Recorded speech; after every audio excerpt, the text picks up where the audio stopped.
My number one rule for freelancing is that you should always have more than 3 projects underway, and you should be consistently interviewing for new projects. Here's why it's so important. By the nature of freelancing work, you're never going to have one assignment take more than 40 hours a week, because if it is, it's not a freelance assignment, it's a full-time job. This is why it is critical for you to have more than one client. Now, it depends on the client and the project. If you're just writing like 4 blog posts for 4 different clients, you could probably do 4 blog posts at a time, because you're not going to be writing those blog posts every single day.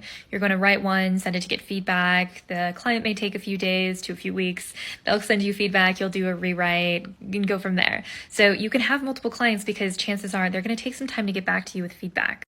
I would say that if you're a graphic designer or photographer, you can get away with having one client at a time, because you can stack them back to back. You have really clear deliverables, and your clients pretty much know what they want and then want you to execute.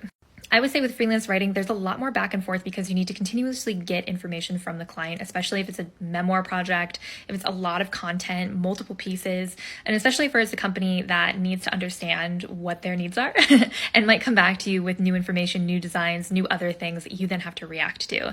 That's why I think it is more than doable to have multiple clients and do a great job on everything and not feel stressed out, because every project is going to be at a different stage. And so you just have to build in enough time in your schedule for each project to manage that. But here's why you should be doing this. So here's where you have to account for human nature and for business delays or seasons or the CEO being out on vacation. You need to know that a blog post might only take you 3 days to write, but it might take the client a month to get back to you on edits and pay you for the second half. And so it's really important to know that while you might start a project and it might be moving very quickly, there might be a delay, there might be a change in information, they might be rebranding. There's so many things that can hold up a project or even completely destroy the project altogether, like the company losing their funding. And so you never want to rely on one project at once, because at that point you might just be an employee. One of the benefits about freelancing is that you have power as a freelancer, because you can decide who you work with and who you don't.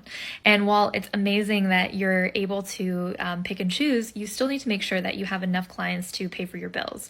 And that's why you should always be interviewing and meeting new clients and putting yourself out there. What I found is, even if I'm working with a client where I'm like, this project, I'm not really sure about it. I think that this project might not be something that I stick with. Like, if I lose this project, it's not going to end like my entire freelancing business. It is not going to be the end of the world. It is just going to be a project that ends, but luckily I'm interviewing with 3 more this week. And so that's kind of the mindset that you need, of this idea of like, oh, even if this project doesn't work out, or if even I don't like this project and want to ditch it at the end of my project term or contract term, then you can, because that is the thing about freelancing. It offers you freedom as long as you set everything up right and make sure that you are in demand. And my other TikToks will cover that in more detail. So follow for more tips.